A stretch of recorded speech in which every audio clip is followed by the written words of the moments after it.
Hello everybody, आज हम discuss करेंगे the road not taken by Robert frost. और ये जो पोएम है बहुत ही फेमस पोएम है, एक रिफ्लेक्टिव पोएम है। और इसके अगर पीछे की मैं आपको स्टोरी बताऊं जिस वजह से पोएम लिखी गई, तो रॉबर्ट फ्रोस्ट के एक फ्रेंड थे जिनका नाम था एडवर्ड थॉमस, और वो थे एक इंग्लिश वेल्श पोएट। और जब इनमें आपस में बात होती थी तो वो हमेशा ऐसा कहा करते थे, अगर मैं वो रास्ता चुनता, अगर मैं वो करियर चुनता, अगर मैं वो डिसीजन लेता तो आज मेरे साथ ऐसा होता या आज मैं वहां पर होता। ऐसी बातें वो किया करते थे। तो उनके लिए पोएट ने ये पोएम स्पेशली लिखी है, एक तरह से उनका मजाक उड़ाते हुए, लेकिन अपने आप में ये जीवन की सच्चाई है, लाइफ का ट्रुथ है। क्योंकि हमारी लाइफ में या सबकी लाइफ में ऐसे मौके आते हैं जब हम एक फॉग्ड रोड पर होते हैं, यानी कि एक दुराहे पर होते हैं, और हमें एक डिसीजन लेना होता है।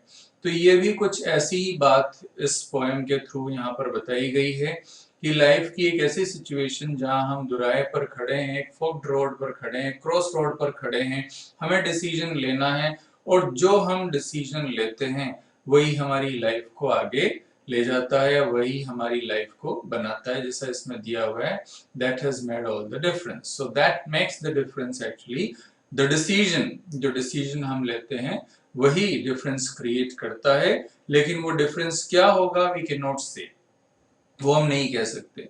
तो ये इस पोएम की थीम है, ऐसा इसमें कहा गया है।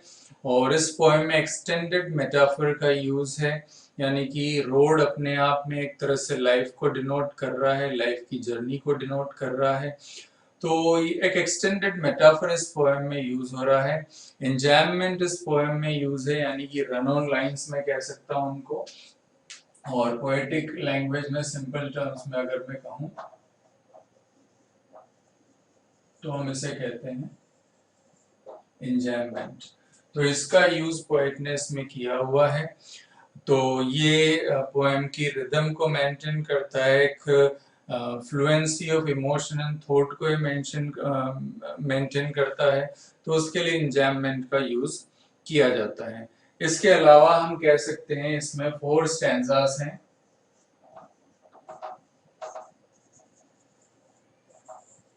4 स्टैंजास का इसमें यूज हो रहा है। हर स्टैंजा में 5 लाइन है। और जो राइम स्कीम है, अगर मैं राइम स्कीम की बात करूं तो इसमें जो राइम स्कीम यूज हो रही है A B A A B, ये राइम स्कीम इसमें यूज हो रही है। और जो मीट्रिकल पैटर्न है इसमें अगर हम बात करें आयम्बिक एंड एनापिस्टिक, टेट्रामीटर,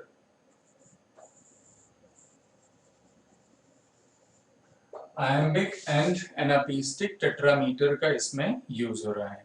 तो ये एक्चुअल में इसका अगर हम स्ट्रक्चर की बात करें तो दैट इज द स्ट्रक्चर। तो अब इन सब बातों को यहाँ पर पोएट ने कन्वे कैसे किया है, that is what we need to discuss. So let's see किस तरह से पोएट ने अपनी बात को यहाँ पर कन्वे किया है।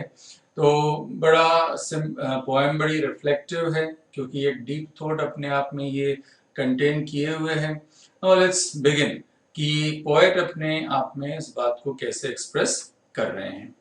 To roads diverged in a yellow wood and sorry I could not travel both. तो बात हो रही है, एक वुड है, एक जंगल है, और दो रोड्स जो हैं वो डाइवर्ज हो रहे हैं, जैसा मैंने कहा क्रॉस रोड पर है, एक दुराहे पर है। And the poet is saying and sorry, of course अब दो रास्ते हैं, दो रास्तों पर तो हम ट्रेवल नहीं कर सकते, तो I could not travel both and be one traveller, क्योंकि he is the only one, अकेला है।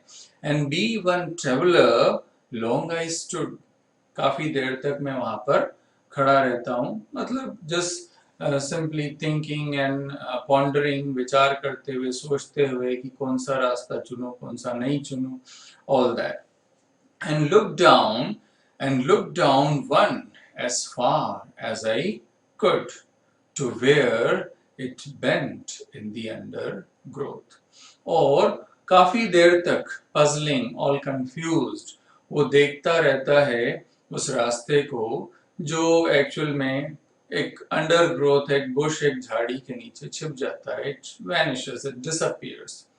तो पोएट फर्स्ट स्टैंजा में केवल यही बताना चाह रहा, स्टेट ऑफ इनडिसीजन, एक इनडिसीजन की स्टेट को, और जिसमें येलो जो वर्ड यूज किया है, तो येलो क्यों यूज किया है? ऑटम सीजन है। अब ये जो सीजन है ये भी इस मूड को बताता है, उस मूड के साथ सिंक करता है, दैट वी कैन से एक सीजन, जैसे कि अगर हम बात करें स्प्रिंग सीजन की, तो spring season is full of what, energy and vitality. और विंटर सीजन जो है, winter is all about death, decay and passivity. तो ये जो सीजन है ऑटम, तो ऑटम का सीजन है, येलोइशनेस दिखाई हुई है, यानी ये अपने आप में एक डलनेस को, एक स्टेट ऑफ इंडिसीजन को शो करता है, इसलिए येलो कलर स्पेशली। तो it is in sync with the mood off the poem and the poet, ये रीजन है इसका।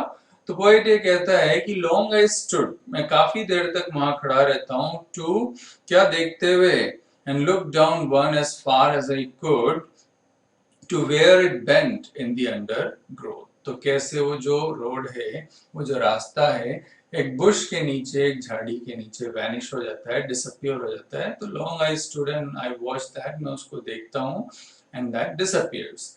Now what then took the other, अब दूसरा रास्ता, then took the other as just as fair, जो बिल्कुल कैसा, बिल्कुल प्रॉपर, बिल्कुल फाइन, बिल्कुल राइट, करेक्ट अपीयर होता है, बिल्कुल सही लग रहा है। And having perhaps the better claim, और लगता है it has the better claim, ये कुछ प्रॉमिसिंग है, जो रास्ता है वो प्रॉमिसिंग है, अच्छा है, ऐसा देख करके लगता है, because it was grassy and wanted wear. तो अब आप राइम स्कीम जो मैंने यहाँ पर लिखी है, you can notice that as well, A B A B. तो आप देख सकते हैं, जैसे फर्स्ट स्टैंजा की अगर मैं बात करूं तो wood and then both, right, तो ए बी हो गया, फिर स्टूड वुड से मैच करता हुआ, फिर से ए हो गया, फिर कुड, फिर से ए हो गया, स्टूड, कुड, वुड, ये सब मैच करते हैं, और फिर अंडर ग्रोथ, तो बोथ एंड अंडर ग्रोथ, ये भी बिल्कुल मैचिंग हो गया। So this is how this rhyme scheme has been used, यानी कि अगर मैं कहूं तो a A b, this is the rhyme scheme जो पूरी पोएम में मेंटेन की गई है, right.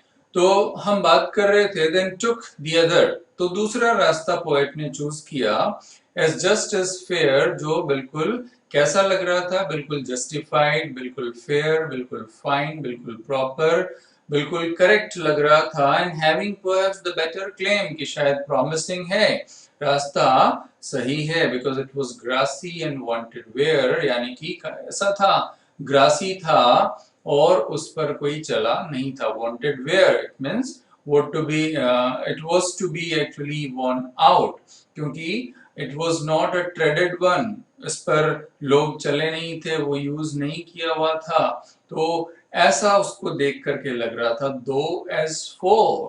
though as for that passing there had warned them really about the same, हालांकि चलने के बाद तो कैसा, वो भी पहले जैसा ही हो गया, जो दूसरा रास्ता था चलने के बाद में तो वो भी पहले के जैसा ही हो गया, had warned them really about the same, तो it means that too was worn out, that too was, we can say, got threadbare, वो रास्ता भी कैसा हो गया, पहले की तरह, क्योंकि अब जब तक चलेंगे नहीं तब तक नया है, तब तक वो अनथ्रेडेड है, और तब तक वो वर्न आउट नहीं है, लेकिन अब जब लोगों ने यूज कर लिया उसके बाद में तो वो भी वर्न आउट हो जाएगा, वो ग्रास, वो जो वहां पर उगी हुई है उसे ट्रैम्पल कर दिया जाएगा, उसे कुचल दिया जाएगा, तो ये रास्ता भी बिल्कुल वैसा ही हो जाएगा। तो that's what he is trying to say, वो यही समझाने की कोशिश कर रहा है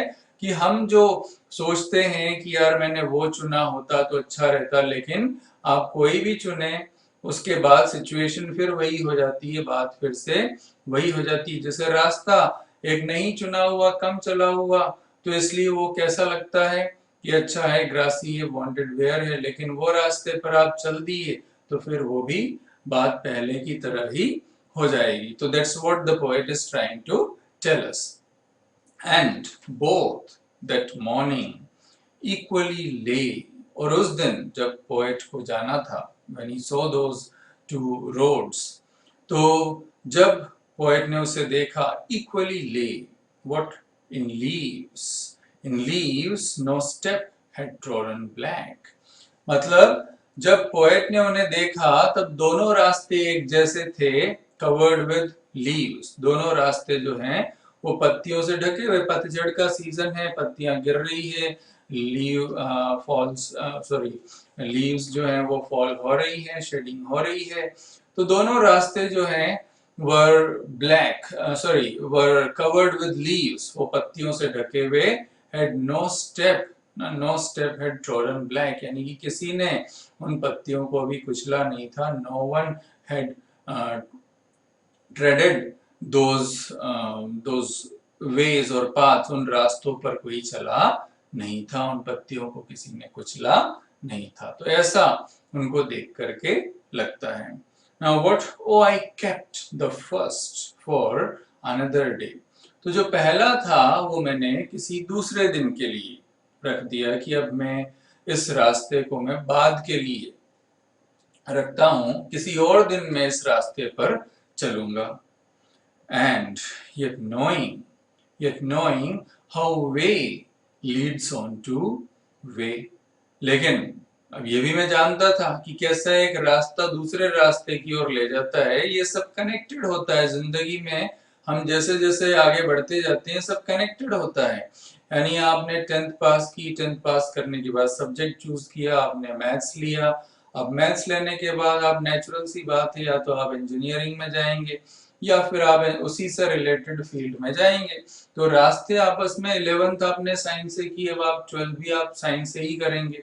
आपने 12th साइंस से कर ली, तो अब आप जो भी कोर्स है इंजीनियरिंग या जो नॉर्मल ग्रेजुएशन है उसमें भी आप साइंस ही चूज करेंगे। तो way leads on to ways, so yet knowing how way leads on to way, कैसे एक रास्ता दूसरे की ओर ले जाता है, एक चीज दूसरे से जुड़ी हुई होती है, तो ये मैं जानता था। आई doubted if I should ever come back, तो इसलिए संदेह था, डाउट था कि मैं क्या वापस कभी आ पाऊंगा। ऑफ कोर्स नेवर, कि एक बार आपने एक रास्ता चुन लिया तो फिर वापस आना बड़ा मुश्किल होता है, उस रास्ते को छोड़ करके दूसरे रास्ते को चुनना बड़ा मुश्किल होता है। That's what the poet is trying to say, कि रास्ता अगर आपने चुन लिया तो फिर दूसरे रास्ते पर आप नहीं आ सकते, वो रास्ता आपके लिए बड़ा मुश्किल हो जाता है। So what I shall be telling this with a sigh, तो पोएट अभी कहता है कि अब मैं ये बात जो है somewhere ages and ages hence, तो अब एजेस के बाद, आफ्टर ईयर्स, युगों के बाद में ये बात में जो है शायद एक साई, एक आहें भरते हुए मैं बात कहूंगा, लोगों को बताऊंगा। क्या? Two roads diverge in a wood and I took the one less travelled by, तो मेरे सामने दो रास्ते थे, दो रास्ते जो हैं डाइवर्ज हो रहे थे, और मैंने उस रास्ते को चुना which was less travelled bye, जो कम ट्रेवल बाय था, जिस पर लोग कम चले थे, जिसे लोगों ने कम चुना था, मैंने वो रास्ता चूज किया, मैं ऐसा कहूंगा। And that has made all the difference, और that actually has made all the difference. That's the reason actually behind where I am and what I am. तो ये बात पोएट कहना चाह रहा है। Now whether it is good or bad, this is up to the readers. ये बात poet ने रीडर्स के लिए छोड़ दी है कि ये अच्छा है या बुरा है, क्योंकि एक्चुअल में क्या होता है कि जो हमें नहीं मिलता, इट इज ऑलवेज लाइक, जो डिस्टेंट होता है, डिस्टेंट ड्रम साउंड वेल, दूर के ढोल जो है वो हमेशा हमें अच्छे लगते हैं, जो डिस्टेंट चीजें होती हैं दे आर ऑलवेज फैसिनेटिंग। हमें ऐसा लगता है कि काश मैं वो करता तो आज मैं कितनी अच्छी जगह पर होता या कितनी अच्छी सिचुएशन में होता, हमें हमेशा ऐसा फील होता है। तो the decision you make actually makes all the difference. तो जो आप डिसीजन लेते हैं वही आपकी लाइफ में डिफरेंस को क्रिएट करता है। वो अच्छा है या बुरा ये आप पर डिपेंड करता है, रीडर पर डिपेंड करता है, but people, that is a common tendency. लोगों के साथ ये कॉमन टेंडेंसी है कि वो हमेशा सोच करके आहें भरते हैं, सोच करके दुखी होते हैं कि काश मैंने ऐसा किया होता, काश मैं वो चीज मैंने चूज की होती। तो that is a common tendency. तो उसी बात को पोएट ने यहाँ हाईलाइट किया है। और जैसा मैंने कहा, स्पेशली पोएट अपने जो फ्रेंड है Edward Thomas, English Welsh poet, उनके ऊपर एक्चुअल में एक मॉकिंग मैनर में पोएट ने लिखा है, but this is a truth of life, ये जीवन की सच्चाई है। और जहां तक मैंने कुछ स्पेशल फीचर्स के बारे में बताया, तो इस पोएम में एंजैममेंट का यूज हो रहा है, यानी कि रन ऑन लाइंस का यूज हो रहा है। कई जगह जो है वो कॉमा या पंक्चुएशन का यूज कम है इसमें। और फिर राइम स्कीम, जैसा मैंने कहा, ए बी ए बी, ऐसी राइम स्कीम यूज हो रही है। आयम्बिक एंड एनापिस्टिक टेट्रामीटर का इसमें यूज हो रहा है। एक्सटेंडेड मेटाफर है, रोड यहाँ पर अपने आप में लाइफ को रिप्रेजेंट करता है, तो एक्सटेंडेड मेटाफर का इसमें यूज हो रहा है, यानी पूरी पोएम में जो है वो मेटाफर चलता है। एक रिफ्लेक्टिव पोएम है। So these are the things that we can say about the structure of this poem. तो यही सारी कुछ बातें हैं। तो आई होप ये आपको अच्छे से समझ में आया होगा। तो इसी तरह की और पोएम्स में लेकर के आपके लिए आता रहूंगा। तब तक के लिए थैंक यू वेरी मच।